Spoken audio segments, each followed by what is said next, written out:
Halo semuanya, Bapak Ibu dan teman-teman yang menonton ini dengan sengaja. Hah? Apa? Halo semuanya, Bapak Ibu dan teman-teman yang menonton video ini dengan sengaja maupun tidak sengaja, siapa tahu trending. Salam budaya. Hari ini bertemu dengan saya Radit di vlog Sejarah Indonesia.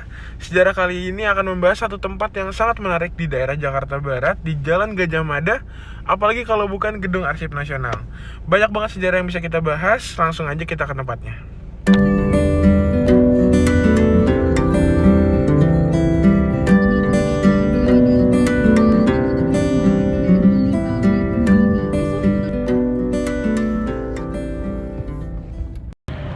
Banyak banget sejarah yang bisa kita ungkap di sini dan kisah-kisah menarik tentang pembuatan gedung ini. So langsung aja kita akan beranjak ke pembahasan berikutnya. Ikutin terus ya teman-teman.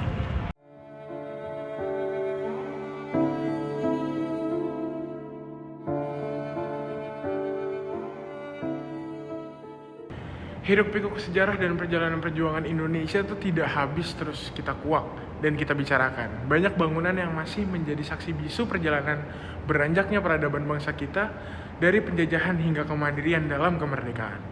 Banyak juga bangunan-bangunan bersejarah yang terbengkalai dan tidak pernah kembali ke permukaan seolah termakan oleh zaman. Yang kita acuhkan karena kita tidak memiliki kepentingan. Padahal itulah yang bisa menjadikan kekayaan historikal kita sebagai anak bangsa. Beruntungnya, yang dijaga keberlangsungannya hingga saat ini tuh masih banyak. Contohnya gedung satu ini.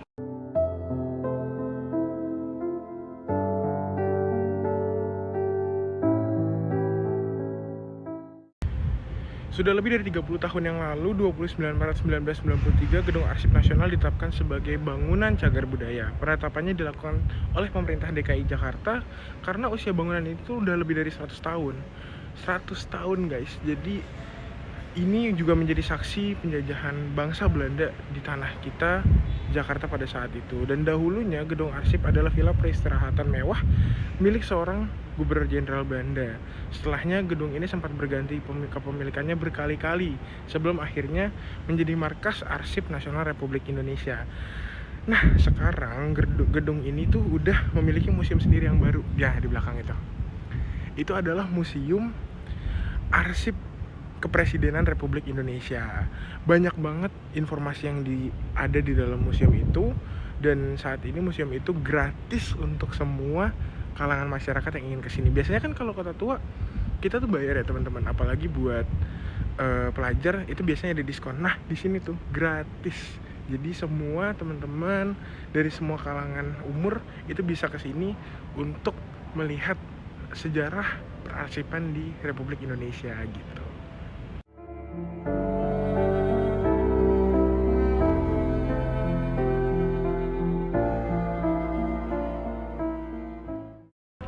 Mungkin teman-teman bertanya-tanya, ini kan bangunan udah 100 tahun ya? Kamu bertanya-tanya? Iya, karena bangunan ini udah lama banget teman-teman, tapi kok masih terawat ya?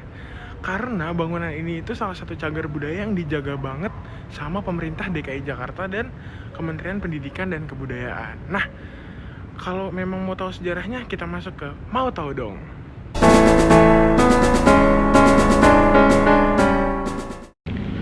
Gubernur Jenderal VOC Rainer de Klerk, ya, dia sosok dibalik berdirinya bangunan ini. Kehidupan berhemat dan menyimpan barang berbagai sebagai budaya Eropa itu banyak ditinggalkan, terutama buat mereka-mereka yang menjadi pejabat dulu di zaman penjajahan. Apalagi yang udah memimpin di satu wilayah tertentu. Dari mulai pesta, bangunan, rumah, dan beberapa cagar yang lain yang mereka bangun sebagai bentuk dari hedonisme gitu. Rainer de Klerk punya villa peristirahatan mewah. Villa itu namanya Molenvliet. Ya, Molenvliet. Jadi tempat dan bangunan ini itu dulunya namanya Molenvliet. Dan de Klerk sendiri yang membangunnya waktu itu sebagai anggota Dewan Hindia pada tahun 1760. Pemilihan lokasi pembangunan rumah pada saat ini tuh dinilai amat ideal karena de Klerk itu paham banget kawasan Molenvliet ini adalah kawasan yang sangat strategis, melintang dari Gajah Mada hingga Hayam Wuruk. Dikenal sebagai kawasan tempat tinggal elit, kalau sekarang tuh dianggapnya kayak Pondok Indah lah gitu. Nah, di Batavia waktu itu, di abad ke-18. Jadi, karena dulu pusat pemerintahannya di Kota Tua, ini tuh udah rumah juragan banget ya teman-teman. Jadi tahu banget tempat yang emang strategis.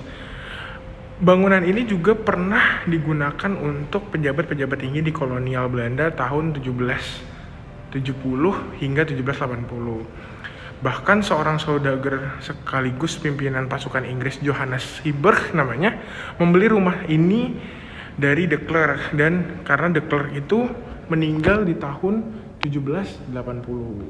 Kemudian beliau yang membeli rumah ini menjadi gubernur jenderal pada tahun 1801 sampai 1805 dan tinggal di sini selama masa pemerintahan Prancis dan Inggris berjalan di Eropa gitu.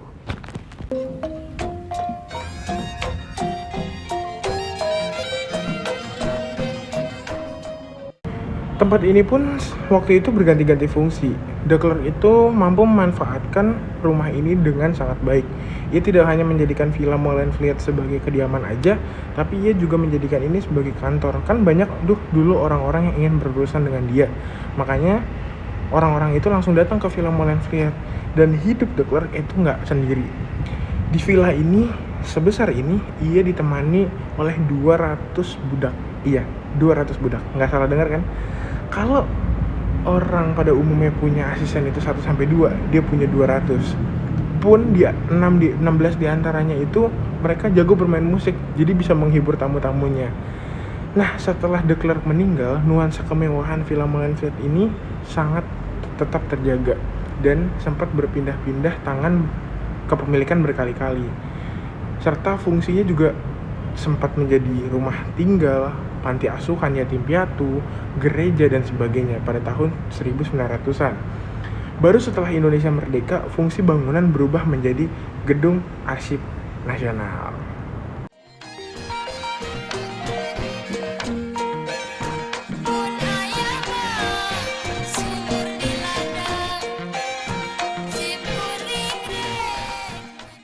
Ada secuplik kisah menarik tentang sejarah gedung ini sekaligus pemilik dari gedung ini atau Villa Molenvliet ini, yaitu Leendert Mero, yang dulu merupakan serdadu rendahan Belanda yang ternyata menjadi kaya raya seketika. Asal-usul niatnya ia membeli rumah ini tuh dipicu karena rasa dendam dia pada sang pemilik rumah 30 tahun sebelumnya, ya ini De Klerk. Di sana dia pernah berbuat salah sehingga mendapat hukuman 50 cambukan rotan karena tertidur saat jaga piket. Lucu kan? Nah, waktu itu sejak saat itu dia bersumpah kalau ia apabila memiliki uang dan menjadi orang kaya, ia akan membeli rumah ini, Villa Molenvliet ini, untuk masa depannya nanti. Nah, setiap 15 tahun, Mero mengundang khalayak umum untuk merayakan pemukulan dirinya di halaman Villa Molenvliet bersama para serdadu-serdadu lainnya. Akhirnya, tahun 1818, Leendert berhasil memberi seluruh bangunan dan Villa Molenvliet ini seketika ia menjadi Crazy Rich Batavia.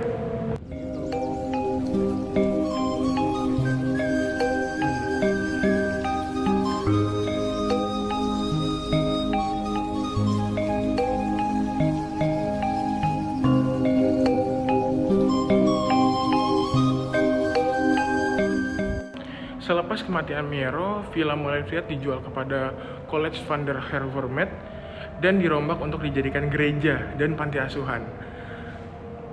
Gedung ini tuh sempat terancam dibongkar pada tahun 1992. Namun demi melindungi sejarahnya, sekelompok pengusaha Belanda di bawah wadah Stichting Kado Indonesia atau Yayasan Hadiah Indonesia membantu menyelamatkannya, dan karena itulah gedung ini berada hingga saat ini.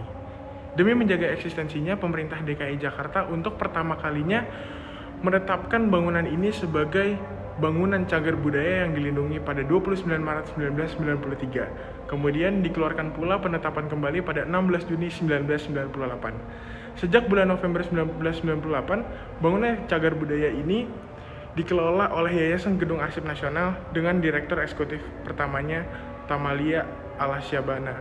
Tutup Thomas dari B. Ataljar dalam buku Toko Merah.